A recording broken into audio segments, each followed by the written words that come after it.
Hello everyone and welcome back to RAS only. So आज हम लोग जो है डिस्कस करने वाले हैं कुछ हमारे सर्विस सेक्टर से related,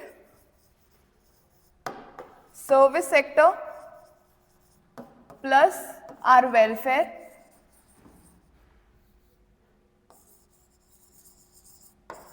welfare schemes. Service sector और वेलफेयर स्कीम से रिलेटेड जो हमारे PYQs आए हैं 2024 से 2013 से 2024 तक हम लोग आज वो डिस्कस करने वाले हैं। ठीक है, स्टार्ट करने से पहले let me tell you that हमारा फाउंडेशन बैच ऑलरेडी चल रहा है। ठीक है, हमारा नया फाउंडेशन बैच भी स्टार्ट होने वाला है। सो फाउंडेशन बैच के अंदर अगर आप एनरोल करते हो RAS के, तो उस बैच के अंदर आप लोगों को मिलेंगी इंग्लिश मीडियम में क्लासेस, इंग्लिश मीडियम में नोट्स, इंग्लिश मीडियम में पूरा स्टडी मटेरियल आपका फॉर योर RAS प्रिपरेशन। ठीक है, उसके अलावा एक्सपर्ट फैकल्टीज़ हैं यहाँ पर, एक्सपर्ट गाइडेंस मिलेगा आपको मेंटोर्स के थ्रू, जो कि RAS और IAS ऑफिसर्स हैं। खुद हमारे चीफ मेंटोर है राकेश वर्मा सर, उनसे आप मेंटोरशिप ले सकते हो। ठीक है, उसके अलावा आपको daily test, weekly test and daily answer writing practice भी मिलेगी। तो ये एक वन एंड ऑल कोर्स जो है आपके लिए, this can be a one stop solution for you people for cracking RAS exam. तो जो भी बच्चे इंटरेस्टेड है, नीचे डिस्क्रिप्शन बॉक्स के अंदर एक लिंक है, वहाँ पर जाकर आप अपने आप को रजिस्टर करवा सकते हो।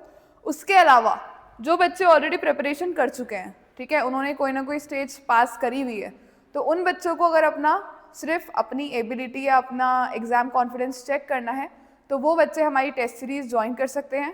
टेस्ट सीरीज कंप्लीटली नए पैटर्न के ऊपर बेस्ड है, जो हमारा न्यू लेटेस्ट RPSC का पैटर्न है, उस पैटर्न के ऊपर हमारी जो टेस्ट सीरीज है वो बेस्ड है। So you people can join this test series. 25 test हैं टोटल, 16 आपके सब्जेक्ट टेस्ट हैं और 9 आपके फुल लेंथ टेस्ट हैं। ठीक है, दोनों मोड्स में है, ऑफलाइन भी है ऑनलाइन भी है। उसके अलावा इंग्लिश हिंदी दोनों मीडियम्स के लिए है टेस्ट सीरीज पर्टिकुलरली। ठीक है, तो आप लोग नीचे डिस्क्रिप्शन बॉक्स के लिंक से कोई टेस्ट सीरीज के लिए रजिस्टर कर सकते हो। और आपको जान के खुशी होगी दैट जो फर्स्ट टेस्ट है हमारा वो कम्प्लीटली फ्री है, तो नीचे लिंक के ऊपर जाके आप वो टेस्ट कम्प्लीटली फ्री अटेम्प्ट भी कर सकते हो। ठीक है, तो ये तो हो गई बात हमारी टेस्ट सीरीज और हमारे कोर्स की। अब हम लोग स्टार्ट करते हैं हमारे आज के पहले क्वेश्चन के साथ। पहला क्वेश्चन है 2024 का ये क्वेश्चन है। ठीक है, 2024 अभी रिसेंट जो पेपर हुआ था उसी का क्वेश्चन है। Which of the following statements are correct about PM सूर्य घर मुफ्त बिजली योजना? अभी हमारे राजस्थान के अंदर PM सूर्य घर मुफ्त बिजली योजना चल रही है। ठीक है, उसके तहत हमें क्या मिल रही है? मुफ्त बिजली मिल रही है, राइट। जो इनिशियल कुछ यूनिट्स होते हैं उसके अंदर हमें रियायत मिलती है। क्या बोल रहा है ये? To install solar plants on 1 crore houses to provide up to 300 unit free electricity every month. ये सबसे मेजर क्या है हमारे जो PM सूर्य घर योजना है उसका ऑब्जेक्टिव है क्या? कि वो 1 करोड़ हाउसेस को अप टू क्या 300 यूनिट्स तक की जो बिजली है वो मुफ्त दे। कैसे? उनके वहां पर सोलर प्लांट्स इंस्टॉल करके। ठीक है, सोलर प्लांट्स क्या होते हैं? बेसिकली जो हमारी छतों के ऊपर या ओपन एरियाज के अंदर सोलर प्लांट्स लगाए जाते हैं, जिससे सन की जो एनर्जी होती है उसको इलेक्ट्रिकल एनर्जी में कन्वर्ट करके उसको एज इलेक्ट्रिसिटी यूज किया जाता है। ठीक है, तो पहला ऑब्जेक्टिव क्या है इसका?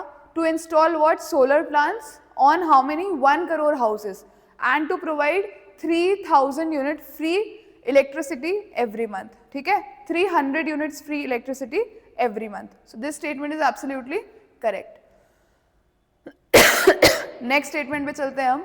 Provision of 30% subsidy for setting up rooftop solar plants. Now, this provision of 30% subsidy, it is not explicitly given in this particular case. ठीक है, ये जो 30% सब्सिडी का जो केस अभी हमने देखा, तो ये एक्सक्लूसिवली नहीं दिया गया, बल्कि गवर्नमेंट ने क्या बोला है दैट अगर 2 किलोवाट का अगर वो सेटअप कर रहे हैं अपने घर में प्लांट, तो उनको 60% सब्सिडी देगी गवर्नमेंट। ठीक है, कितनी % सब्सिडी देगी? 60% सब्सिडी देगी। ठीक है, and if it is of 3 kW then government उनको 40% सब्सिडी देगी। ठीक है, सो दिस स्टेटमेंट एक्सप्लिसिटली क्या है? करेक्ट नहीं है। ठीक है, एडिशनल कैपेसिटी अगर 3 kW की कर रहे हैं तो उनको 40% सब्सिडी देगी government, and if the plant is of what 2 kW then 60% उनको सब्सिडी दी जाएगी। तो जो सेकेंड स्टेटमेंट है वो क्या है, इट इज रॉन्ग। ओके, आगे चलते हैं।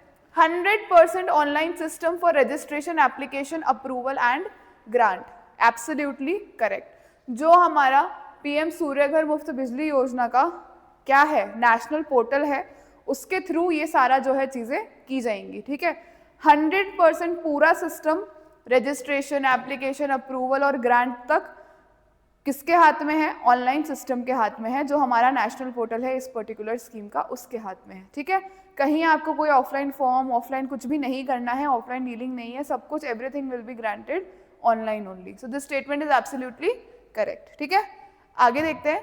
Provision of loan at bank interest 4% to each applicant. अब देखो इसके अंदर देखो क्या प्रोविजन था कि यहाँ पर लोन तो प्रोवाइड करेंगे, ठीक है, नो कोलेटरल लोन प्रोवाइड करेंगे। मतलब अगर आप लोन ले रहे हो तो कोलेटरल रखने की आपको कोई जरूरत नहीं है, उसके एवज में कुछ चीज रखने की आपको जरूरत नहीं है, नो कोलेटरल इज नीडेड। ठीक है, और गवर्नमेंट ने क्या बोला था कि जो इंटरेस्ट रेट्स होंगी वो बहुत ज्यादा लो रखी जाएंगी, but no mention of 4% has been done. ठीक है, सो दिस स्टेटमेंट ऑल्सो हम लोग क्या करेंगे, हम लोग इस स्टेटमेंट को कंसिडर नहीं करेंगे। क्यों? क्योंकि एज सच कोई पर्टिकुलरली फिक्स्ड 4% रेट नहीं रखी गई है। ठीक है, समझ में आई आपको बात? तो हमारी जो ये दो स्टेटमेंट्स है ये रॉन्ग है, सेकंड और फोर्थ। हमारी करेक्ट स्टेटमेंट्स क्या क्या है, फर्स्ट एंड थर्ड। तो कहाँ है फर्स्ट एंड थर्ड का option? Option number 1 becomes your correct option. ठीक है, आई होप आप लोगों को समझ में आया होगा। आगे चलते हैं हमारे नेक्स्ट क्वेश्चन की तरफ। नेक्स्ट क्वेश्चन देखो क्या बोल रहा है, the main objective of Rajasthan urban sector development program phase 3। Phase 3 की बात कर रहा है, ये क्या है? Obviously we know it, it is for what, water supply और हमारा जो सीवरेज सिस्टम है उसको क्या करना, एनहांस करना, इंप्रूव करना। So that is what the objective, सबसे मेन ऑब्जेक्टिव हमारा जो Rajasthan urban sector development program है उसका जो फेज 3 है उसका सबसे मेन ऑब्जेक्टिव क्या है, to improve service delivery in water supply, sewerage and sanitation. ठीक है, so this is your correct option for this. जो हमारा क्या है, our phase 3 of Rajasthan Urban Sector Development Program. It totally focuses on what? It totally focuses on the improvement of service delivery in sanitation. ठीक है, sewerage supply, sewerage जो हमारा पूरा system है और वाटर सप्लाई का जो सिस्टम है उसके अंदर क्या हो, उस सिस्टम्स के अंदर इम्प्रूवमेंट आए। ठीक है, तो this was the main objective of this particular phase 3 of our Rajasthan urban sector development programme.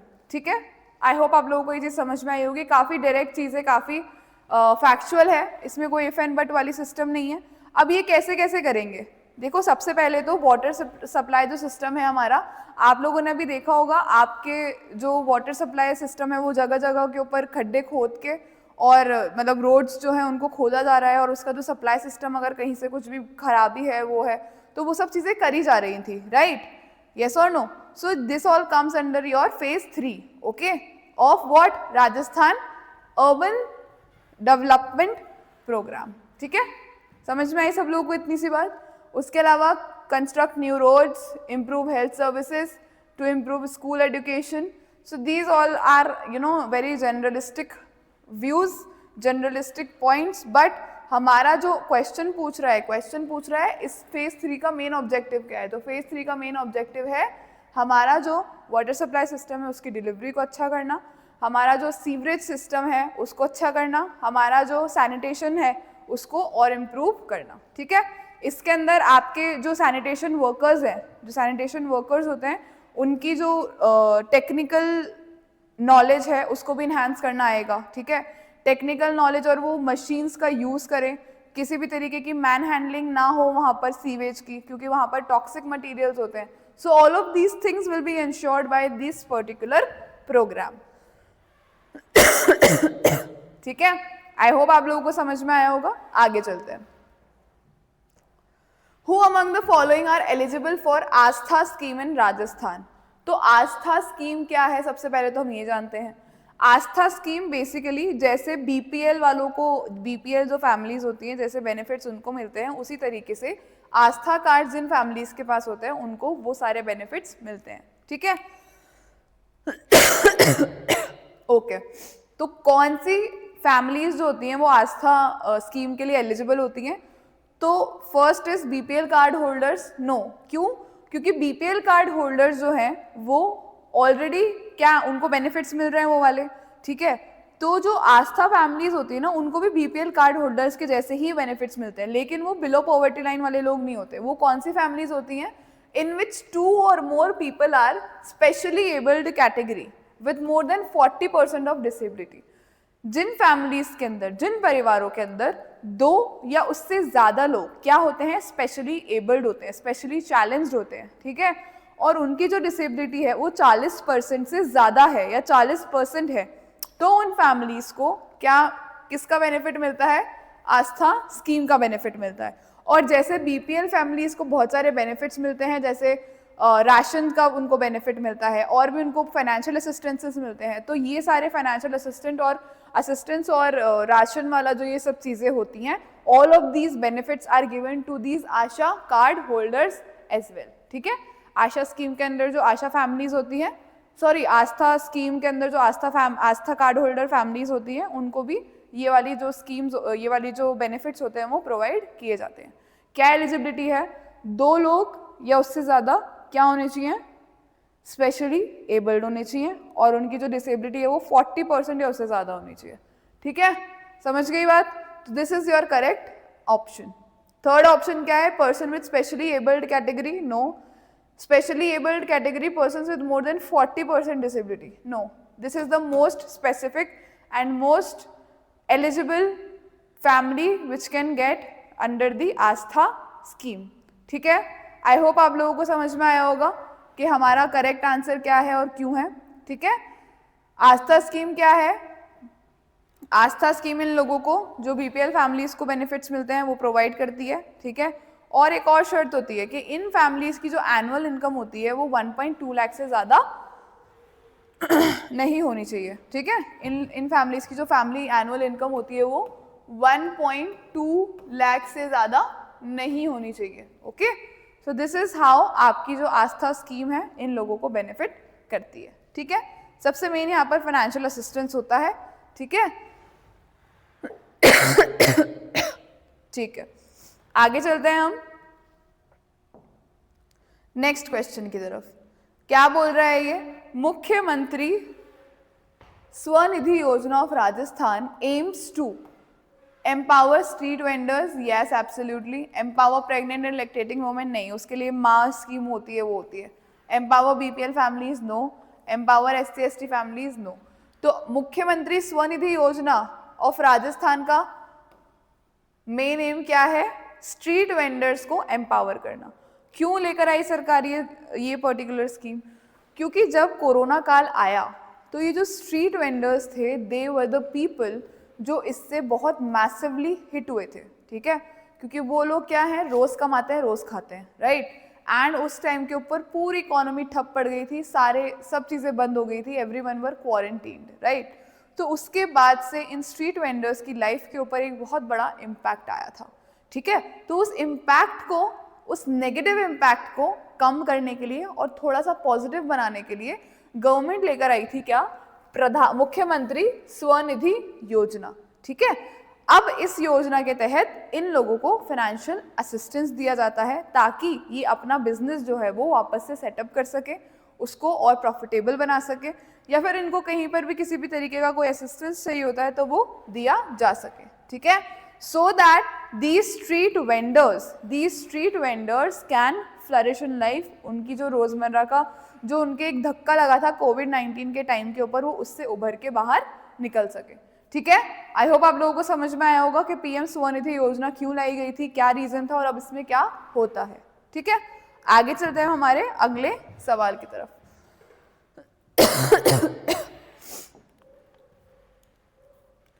See, now the question is of 2023. Okay, just a minute.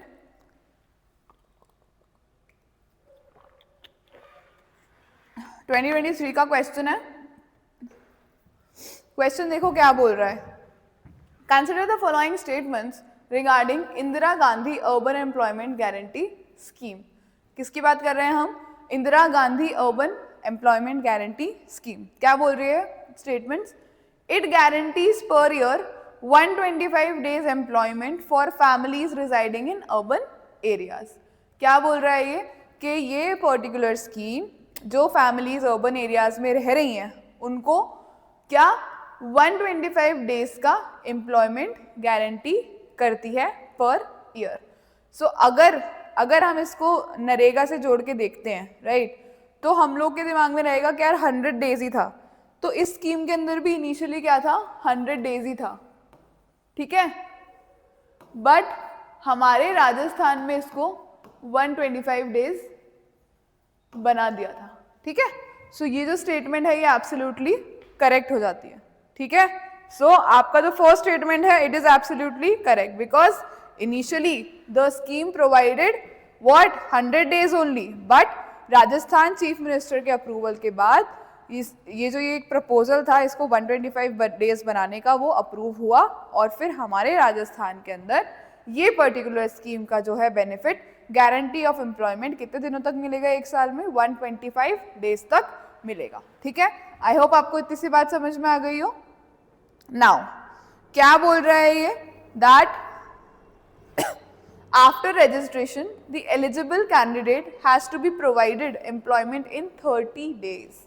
क्या बोल रहा है ये कि एक बार जब यहाँ पर रजिस्ट्रेशन हो जाती है, ठीक है, तो जो पर्टिकुलर एलिजिबल कैंडिडेट है उसको 30 डेज के अंदर एम्प्लॉयमेंट क्या देना पड़ेगा, हमें प्रोवाइड करवाना पड़ेगा. सो ये जो ये पार्ट है this is wrong. Why? Because employment हमें कितने दिन में प्रोवाइड करवाना है उसको 15 डेज के अंदर. How many days? 15 days after registration we have to provide that candidate with employment. Okay, understood everyone? So आपका जो first statement it is correct, second statement becomes wrong because of 30 days. Why? Because it is only 15 days. तो आपका correct option क्या होगा? That only one is correct. Option number 4, only one is correct. ठीक है.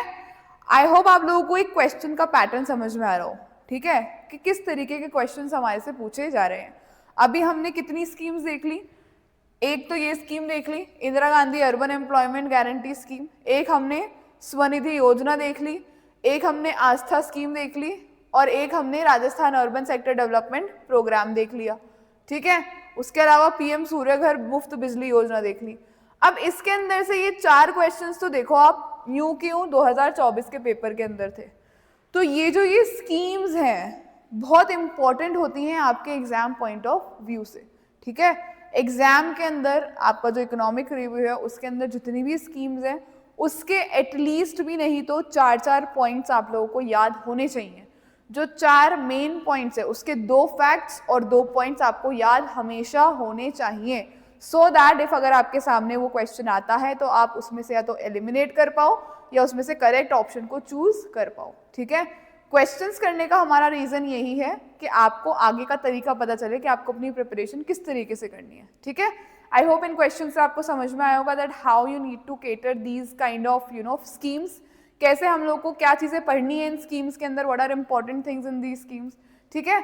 So on that note I will be ending this session today. अगर आपको अपनी preparation में कोई भी डाउट्स कोई भी क्वेरीज है, नीचे डिस्क्रिप्शन बॉक्स में एक लिंक दिया हुआ है आपको, वहाँ जाके आप अपने लिए काउंसलिंग सेशन रजिस्टर कर सकते हो. And if you have any doubts और क्वेरीज आप नीचे कमेंट करके भी पूछ सकते हो, ठीक है. Till then keep preparing honestly and all the very best. Thank you so much.